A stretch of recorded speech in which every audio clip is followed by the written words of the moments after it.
India TV YouTube channel को subscribe करें और बेल आइकन दबाएं। हमारे साथ कुछ खास मेहमान हैं जो देश के नामी गिरामी डॉक्टर्स हैं। हमारे साथ डॉक्टर एम वली जुड़ चुके हैं, सीनियर कार्डियोलॉजिस्ट हैं, और डॉक्टर शरद चंद्रा, प्रोफेसर हैं आप एम्स में। डॉक्टर वली, सबसे पहले शुरुआत आपसे ही कर लेते हैं। सेकेंड वेव और इतने खौफनाक आंकड़े, 3,15,000 के आसपास का डेटा, 2,000 से ज्यादा मौतें, क्या हम इसे कोरोना के सेकेंड वेव की पीक कह सकते हैं या अभी पीक का आना बाकी है? मेरा देश बहुत बड़ा देश है, बहुत बड़ी आबादी है। वेव्स की तो हम बात ही नहीं कर सकते अब तो ये एवरीवेयर एंड एनीवेयर।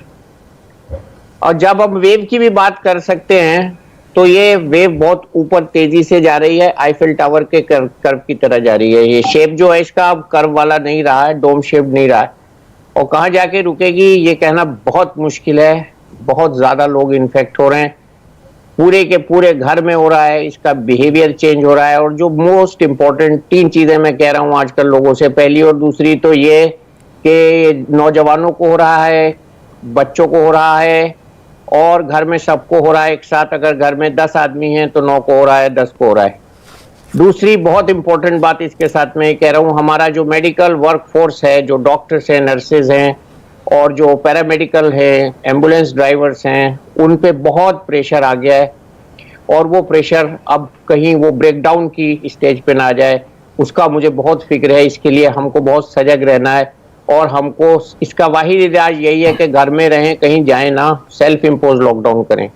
इसके अलावा जो चौथी बात है वो ये है कि ये वायरस म्यूटेट कर गया है।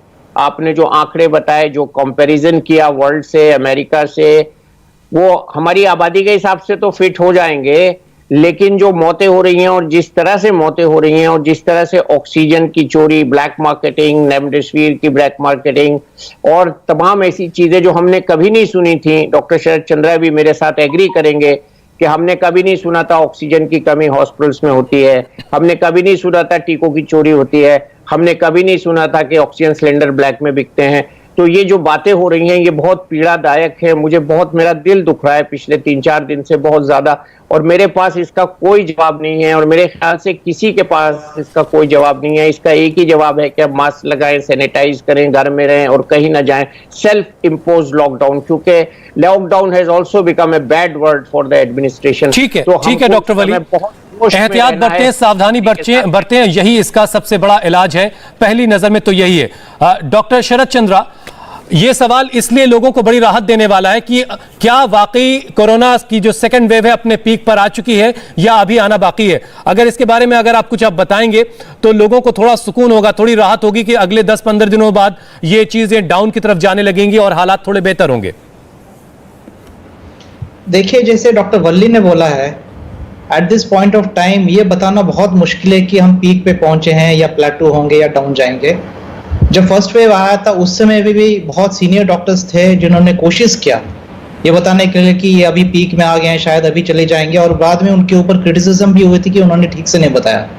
तो आपको एक चीज समझना चाहिए कि डॉक्टर्स एस्ट्रोलॉजर्स नहीं है। हम सिर्फ एक सेट पैटर्न्स को बता सकते हैं कि इस तरह की पैटर्न हो सकती है। तो पूरी दुनिया में देखते हुए, पूरी दुनिया में हमने देखा कि सेकेंड वेव फर्स्ट वेव से ज्यादा था और करीबन 2 गुना ज्यादा था। तो इससे हम ये भी होप कर सकते हैं कि शायद 2 गुना या 3 गुने में कम होके फिर प्लेटू डाउन होके कम हो जाएगा। लेकिन डेफिनेटली पूरी दुनिया में ये मैं पॉजिटिव की तरफ बोलना चाहता हूँ, क्योंकि अभी बहुत सारी नेगेटिव बातें चल रही है जी, कि सारी दुनिया में जब देखा गया कि 1-2 महीने में जब कम हुआ है, अगर हम 1-2 महीने बहुत ध्यान से गुजारें तो डेफिनेटली डाउन होगा। लेकिन इसके पहले ये बहुत जरूरी है कि COVID appropriate behaviour 100% no tolerance and strictness से हम लोग इसको इस्तेमाल करें। इसका मतलब यह है कि सबको मास्क पहनना है, घर से नॉन एसेंशियल काम के वजह और बाहर कहीं नहीं जाना है। अगर जाना है तो काम पे जाके वापस आ जाइए, हो सके तो होम बेस्ड वर्क ही करिए, और जहां पे हो अपने आप को रिस्ट्रिक्शंस करिए। घर में भी मेरा ये सजेशन है कि अगर कोई आदमी है जो हर रोज बाहर जाके आ रहा है तो वो एक अलग कमरे में रहे, ताकि आप एक माइक्रो बैरियर्स भी क्रिएट करें अपने घर में, क्योंकि ये टाइम है जब हमें फुल प्रिकॉशंस लेने की जरूरत है। ठीक बात है। और मेरी ये भी है कि लोग जितना जल्दी हो अपने आप को वैक्सीनेशन ले लें, क्योंकि वैक्सीनेशन शायद कोविड को 80% प्रोटेक्शन दे, लेकिन सिवियर डिजीज को ऑलमोस्ट 100% प्रोटेक्शन देता है। हमने देखा है जिन लोगों का वैक्सीन हुआ है काफी माइल्ड डिजीज से ही ठीक हो रहे हैं। और अच्छी बात है। एक पॉजिटिव और वैक्सीनेशन को लेकर के हमारे प्रधानमंत्री भी काफी लगातार जोर दे रहे हैं, लेकिन वैक्सीनेशन अब जिस रफ्तार में हो रहा है अभी लगातार हमने ये भी सुना कि वैक्सीनेशन की शॉर्टेज है, वैक्सीन की शॉर्टेज है। बहरहाल डॉक्टर वली जरा ये भी समझाइए कि बहुत सारे लोग ये भी कह रहे हैं जिनको कोविड फर्स्ट वेव में हुआ था और वो माइल्ड सिम्टम के साथ थोड़ी बहुत परेशानियों के साथ उससे उबर आए थे, ये जो दूसरी वेव है ये पहली वेव के मुकाबले ज्यादा खतरनाक क्यों है? देखिए, बहुत आसानी से समझ में आ जाएगी ये बात। हम सबको ये बात मालूम है कि ये एक वायरस ने अपना रूप बदल लिया है। ये एक बहरूपिया वायरस है आसान भाषा में, जिसको हम मेडिकली म्यूटेशन कहते हैं, और म्यूटेशन प्रूवन है। मैं कोई हवा में नहीं बात कर रहा हूं। B1617 का म्यूटेशन, जिसको आजकल हम लोग इंडियन वर्जन भी कहने लगे, थर्ड म्यूटेशन, ट्रिपल म्यूटेशन, और हमने E484Q और L4542 दो म्यूटेशन हमने बिल्कुल प्रूव करके अक्टूबर के आसपास बता दिया था कि ये म्यूटेशन हो रहा है। गवर्नमेंट ने इस पे एक कमेटी बनाई थी, इंसाकॉक जिसको कहते हैं, और वो इसके जेनेटिक यानी कि जीनोमिक म्यूटेशंस को स्टडी कर रही है, और वो बहुत जिम्मेदारी से अपना काम करेगी। बीच में चूंकि कोरोना कम हो गया था, 400 केस रह गए थे, आपने देखा होगा दिल्ली में, तो उसमें कुछ थोड़ी सी सुस्ती आई थी। लेकिन मुझे उम्मीद है कि अब हम इसका जैसे जैसे ये रूप बदल रहा है हम इसके पीछे भागेंगे और उसको पकड़ के रखेंगे। दूसरी, इसमें जो ज्यादा केसेस होने की वजह है, जैसे मैंने अभी बताया, एडल्ट्स में, बच्चों में ये म्यूटेटेड वायरस हमला कर रहा है, और इसने अपने सिम्टम भी बदल दिए हैं। जैसे कि बच्चों में मल्टी ऑर्गन सिंड्रोम जैसे होता है, उसको हम MIS-C कहते हैं वो, और पता नहीं लगता जल्दी बच्चे में कब कोरोना हो गया। तो इसमें इंपॉर्टेंट बात यह है कि जिन माँ बाप को, छोटे यंग माँ बाप को 20 to 40, 45 की एज में कोरोना है, वो अपने बच्चों को दूर रखें और खुद घर में डबल मास्क लगा के रहें। बच्चे को नहीं जाना चाहिए, क्योंकि उसका इलाज भी हमको ठीक से मालूम नहीं है। जो दवाएं बड़ों को दे रहे हैं वो बच्चों को नहीं दे सकते, और बच्चों में कब हो रहा है, कैसे हो रहा है, तो ये बहुत जरूरी है। इसको पहचानना माँ बाप के लिए जरूरी है, क्योंकि डॉक्टर के पास तो वो जब ही ले जाएंगे जब उनको डाउट होगा कि बच्चे को कोरोना हो गया है। तो बच्चे को अगर दस्त आए, पेट में दर्द हो, उल्टी करे, या हल्का 100.4 इसमें ऑन एन एवरेज बुखार डिस्क्राइब किया गया है, तो इस तरह के अगर सिम्टम्स हो और आपको घर में या किसी को आने वाले को कोरोना हुआ हो, तो उसमें अपने बच्चे की जरूर हिफाजत करें। छोटी सी जान होती है, कितनी मजबूत होती है हमको नहीं पता। और दूसरी, मैं एक बात बहुत विनती कर रहा हूं लोगों से, अपने घरों में ऑक्सीजन मत स्टोर करिए प्लीज। ऑक्सीजन बॉटल्स को सर्कुलेशन में रहने दीजिए। हमारी ऑक्सीजन तो है जहां, वहां ऑक्सीजन बॉटल्स जो आप दिखा रहे हैं, ये सिलेंडर छोटे वाले जो हैं, ये घरों में लोगों ने खरीद के रख लिए हैं, तो इनको प्लीज आप सर्कुलेशन में रहने दीजिए, नहीं तो एक और बड़ी क्राइसिस आ जाएगी, वो भी नहीं मिलेगी। बिल्कुल, बहुत अच्छी बात की डॉक्टर वली आपने कि अपने घरों में ऑक्सीजन स्टोर ना करें, जरूरत पड़ने पर अस्पताल में आपको उसकी सुविधा जरूर मिलेगी। हमारे साथ एक और खास मेहमान डॉक्टर मनोज कुमार जुड़ चुके हैं, मैक्स हॉस्पिटल के डायरेक्टर हैं।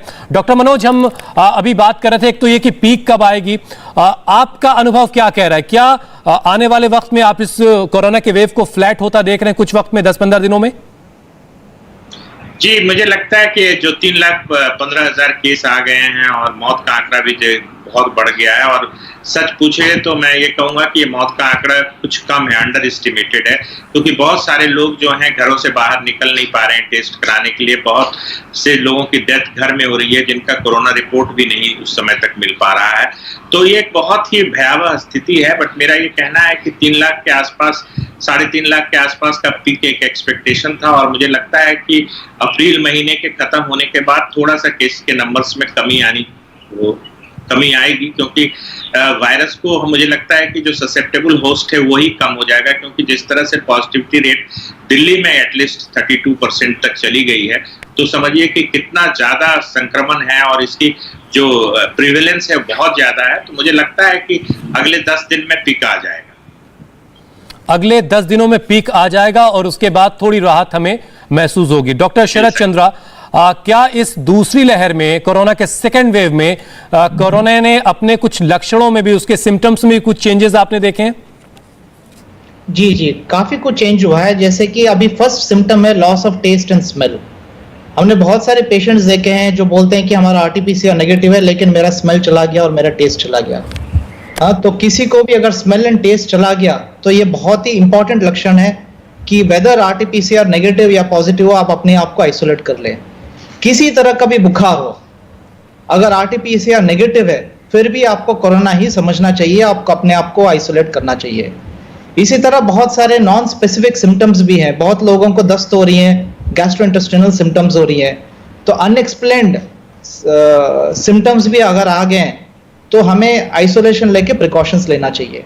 अब देखिए इस समय टेस्टिंग का भी काफी प्रेशर है, सो इसीलिए मैं आइसोलेशन के ऊपर ज्यादा इंपॉर्टेंस दे रहा हूं कि लोगों का अगर कुछ सिम्टम्स हुआ, आप अपने आप को 10 दिन तक आइसोलेट कर लें।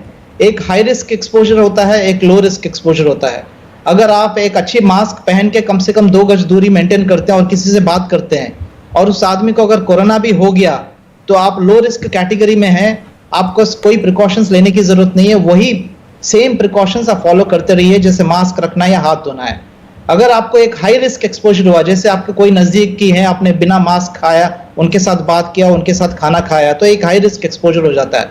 तो उस समय आपको 100% क्वारंटीन करना पड़ेगा और जरूरत पड़ेगी तो बाद में टेस्ट करने की भी जरूरत आ सकती है। ठीक है डॉक्टर वली, जैसा कि डॉक्टर शरद कह रहे हैं उसी को थोड़ा सा और इसमें आप कुछ बातें जोड़िए कि अगर किसी में लक्षण कोरोना के हैं और रिपोर्ट उसकी नेगेटिव आ रही है तो उसे क्या क्या और करना चाहिए? ये बड़ा कॉमन कॉम्बिनेशन है, negative report and positive symptoms. और इसमें जो आजकल जैसे डॉक्टर साहब ने कहा, तो डॉक्टर साहब तो बहुत लर्नेड हैं, मैं एक चीज जो लोगों से कह रहा हूं अब कि घर में ही अगर आप अपने बच्चों को अलग अलग रखें और क्लोज्ड रूम में 3 से 4 लोग इकट्ठे ना हो, क्योंकि आपने दिखाया भी होगा और बताया भी होगा कि जो लैंसेट की अभी रिपोर्ट आई है 5-6 दिन पहले, और मैंने तो बहुत पहले कहा था कि ये हाँ यस, वो जो ड्रॉपलेट जो है कोई नाप के तो निकलेंगे नहीं, जब हम खांसेंगे, बोलेंगे, गाएंगे, चिल्लाएंगे, वो ड्रॉपलेट अलग अलग साइज की बनती है, कुछ हवा में तैरेगी, कुछ नीचे गिरेगी, कुछ बीच में रह जाएंगी। तो ये कहना कि ये सिर्फ सरफेस से होगा, ये बिल्कुल गलत है। शुरू से ही मैं कह रहा हूं, ये बात मैंने नहीं मानी थी। उसके बाद भी 36 scientist have written to WHO in June और जुलाई। अभी ये जो हमने रिवाइज किया है ये बात को कि ये एयरबॉर्न हो गया है, तो ये अच्छी बात है, हमको ये पता लग गया है कि एयरबॉर्न हो गया है। तो हवा में है, एक कॉमन मैन के लिए उसको हम ये कह सकते हैं, भैया हवा में वायरस है, हवा में वायरस है, इसलिए अपनी नाक को कवर्ड रखो, घर से बाहर मत निकलो।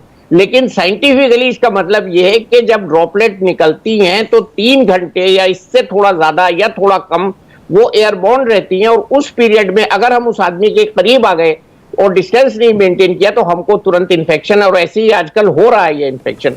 तो इसलिए हमको मास्क कभी नहीं उतारना है। ये अगर ऐसा हो रहा है तो बहुत खतरनाक बात है, फिर सिचुएशन और खराब और खतरनाक हो सकती है। क्योंकि लैंसेट की रिपोर्ट को लेकर के जो हमने पहले बात की थी डॉक्टर वली, उसमें ये कहा गया, डॉक्टर्स ने, आप जैसे सीनियर डॉक्टर्स ने कहा कि ये कुछ डॉक्टरों के पैनल का कमेंट है, ये रिसर्च नहीं है, ये 100% ये बात नहीं है। ये समझ में आने वाली बात है साहब। मैं फूंक मारूंगा तो उसमें ड्रॉपलेट निकलेगी, तो मैंने अंदर में नापने का मीटर लगा रखा है कि इसी साइज की निकलेंगी 5 माइक्रोन की। नहीं, आप इसमें इख्तलाफ नहीं है मुझे, क्योंकि जो बातें आई थी ICMR और WHO ने वेट किया था उसको, वो नहीं एग्री करे थे। लेकिन इस वक्त जो सिचुएशन है उसके हिसाब से हमको अपना प्रोटेक्शन करना है। बिल्कुल सही बात है। लैंसेट पे हम इंडिया नहीं डिपेंड करेगा। इंडिया में तो चरक और सुरसुत हुए हैं, हमने लैंसेट वालों को डॉक्टरी पढ़ाई है, हम ऐसा नहीं कह सकते। हमको यह कहना है कि अपना बचाव करो, अदृश्य दुश्मन से अपना बचाव करने के लिए मास्क पहनना 100% जरूरी है। बिल्कुल बिल्कुल बिल्कुल, कोई इख्तिलाफ हो ही नहीं सकता। बिल्कुल बिल्कुल, इसमें कोई इख्तिलाफ नहीं है डॉक्टर वली। डॉक्टर मनोज, जरा आप बताइए कि क्या आपको भी लगता है कि ये बीमारी कोरोना की एयरबॉर्न हो चुकी है, जिस लैंसेट रिपोर्ट का हवाला दे रहे हैं डॉक्टर वली? देखिए, लैंसेट की जो स्टडी है उस पर बिलीव करना चाहिए। हम लोग कोई चीज को स्वीकार करने में बहुत टाइम लेते हैं। उन्होंने 10 बड़े स्ट्रांग एविडेंस दिए हैं और उन्होंने कहा है कि ये एयरबॉर्न डिजीज है। उसमें उन्होंने इस तरह के भी एविडेंस दिए हैं कि क्वारंटाइन होटल में एक दूसरे कमरे जो बगल अगल थे उसमें बिना कांटेक्ट का भी फैला। तो हमें मानना चाहिए, बड़े स्ट्रांग एविडेंस है कि ये एयरबॉर्न इन्फेक्शन है। क्योंकि कब तक नकारते रहिएगा, हम लोग हमेशा नकारते हैं किसी फैक्ट्स को और उसको जल्दी एक्सेप्ट करने से, क्योंकि पब्लिक जो कंट्रोल मेजर्स है उसको उसी के हिसाब से चेंज करना होगा। और मुझे लगता है कि एयरबॉर्न इन्फेक्शन का जो डाटा आया है SARS-CoV-2 के लिए लैंसेट में, वो रिलायबल है, उसको मानना चाहिए। इसी पर डॉक्टर शरद की राय लेते हैं। डॉक्टर शरद, आपकी क्या राय है? लैंसेट की इस रिपोर्ट पर? जब से मैं एक और अप्रोच लेना चाहता हूं।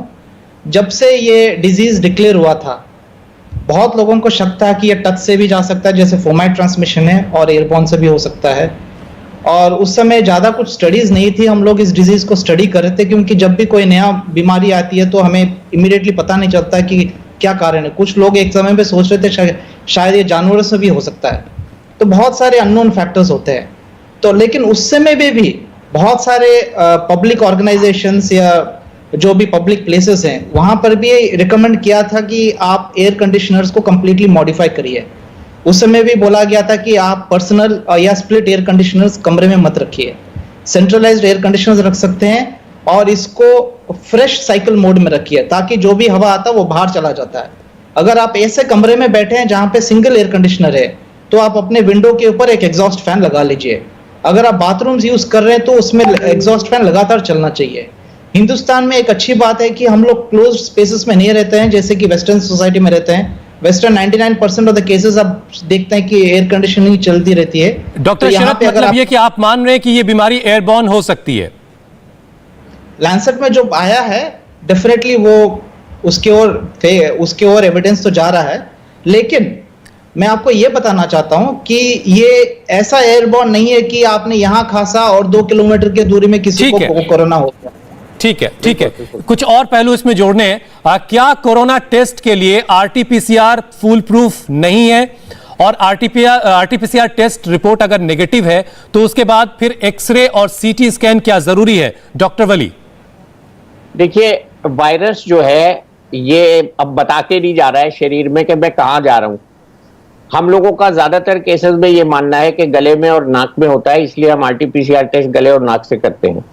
कुछ साइंटिस्ट का ये भी एक्सपीरियंस रहा है पास में, और उन्होंने डिवाइस भी किया है सलाइवा बेस्ड टेस्ट। तो सलाइवा कहते हैं थूक को, तो मुंह में, थूक में, गले में ये है। लेकिन अभी कुछ ये डिफाई कर रहा है, शरारती हो गया है ये, और इसने अपना स्वरूप बदल लिया है, और ये ऊपर से पकड़ में नहीं आ रहा है। इसको हम ब्लेम कर देते हैं कि साहब टेस्ट ठीक नहीं हुआ, या सैंपल ठीक से नहीं आया, या आपने 5 दिन तक लैब में रख लिया सैंपल, 6ठे दिन रिपोर्ट दी। तो ये सब बातें हो रही हैं, और इस मारे लोग डर के मारे टेस्ट कराने नहीं जा रहे हैं। वो कह रहे हैं जी हम क्या करेंगे, रिपोर्ट तो कह रहे हैं 3 दिन में मिलेगी या 5 दिन में मिलेगी। अब ये भी एक प्रॉब्लम आ गई है।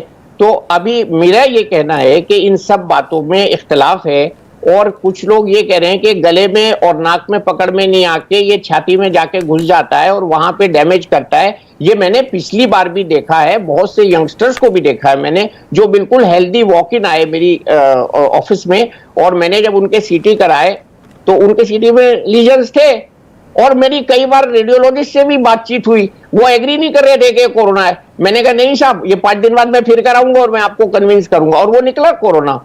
तो ये इसमें जो एक स्पेक्ट्रम होता है, देखिए एक जो रेनबो होती है ना, उसमें जैसे 7 रंग होते हैं, हमारी डॉक्टरी में भी ये 7 रंग होते हैं। तो हम किस एंड पे हैं, वायलेट पे हैं या रेड पे हैं, ये बहुत मुश्किल है बताना। ग्रे जोन्स होते हैं। कुल मिला के जैसे आप पहले कह रहे थे डॉक्टर वली कि ये बहरूपिया वायरस है, इसके बारे में बहुत कुछ अभी हम नहीं जानते और बहुत कुछ नहीं बताया जा सकता। डॉक्टर मनोज, एक और बात बताइए आप जरा, घर में अगर कोई एक शख्स पॉजिटिव हो गया है तो जो बाकी लोग हैं घर के मेंबर्स, क्या उन्हें प्रिवेंटिव मेडिसिन शुरू कर देनी चाहिए?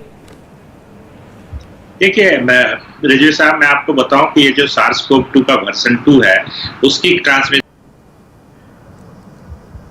रहा हो, इसमें डबल म्यूटेंट स्ट्रेन है, कोई दूसरा वेरिएंट है। बट जहां तक आरटीपीसीआर टेस्ट की बात है, उसकी भी सेंसिटिविटी अराउंड 70% है, 30% नेगेटिव आते हैं जिनके पूरे लक्षण होते हैं, और इस बार रेस्पिरेटरी सिम्टम्स जो है वो काफी कॉमन है। तो मुझे लगता है कि घर में अगर आपके होता है तो इस बार देखा जा रहा है कि परिवार के सभी सदस्यों को कोरोना हो जाता है, मतलब इसकी सेकेंडरी अटैक रेट बहुत हाई है। तो एक तो कि बहुत स्ट्रिक्ट आइसोलेशन की जरूरत है, और जहां इवन कि अभी अगर हल्की सी जुकाम या खांसी हुई हो, क्योंकि इस बार रेस्पिरेटरी सिम्टम्स बहुत ज्यादा हैं। अन्य बार जो पिछली बार था उसमें बॉडी एक, फैटिग, फीवर के अलावा इस बार रेस्पिरेटरी सिम्टम्स ज्यादा हैं।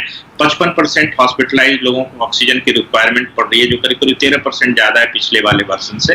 तो जब घर में किसी को हो तो उसको बिल्कुल आइसोलेट करें, और घर में ऐसे भी अगर कोई कोविड पेशेंट नहीं भी है तब भी हमको लगता है कि घर में मास्क यूज करना चाहिए, और ऐसा ही सुझाव मैं सबको दे रहा हूं कि घर में भी आप एक मास्क का इस्तेमाल करें। और आइसोलेशन बिल्कुल परफेक्ट होना चाहिए, क्योंकि इस बार जो सेकेंडरी अटैक रेट है वो बहुत हाई है, पूरी की पूरी फैमिली इन्फेक्ट हो जा रही है। कुल मिलाकर सबसे अहम बात है सावधानी। सावधानी हटी और दुर्घटना घटी। बहुत बहुत शुक्रिया डॉक्टर एम वली, डॉक्टर शरत और डॉक्टर मनोज। हम उम्मीद करते हैं कि आप लोगों ने जो बातें बताई उससे हमारे दर्शकों को बहुत फायदा होगा और वो कोरोना से खुद को बचा पाएंगे। बहुत बहुत धन्यवाद।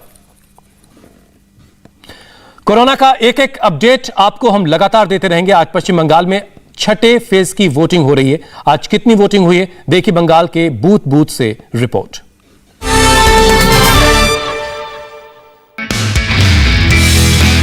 नमस्ते, मैं हूं मीनाक्षी जोशी। वीडियो और खबरों से अपडेट रहने के लिए India TV YouTube channel subscribe करें, बेल आइकन दबाना ना भूलें। जुड़े रहें इंडिया टीवी के साथ।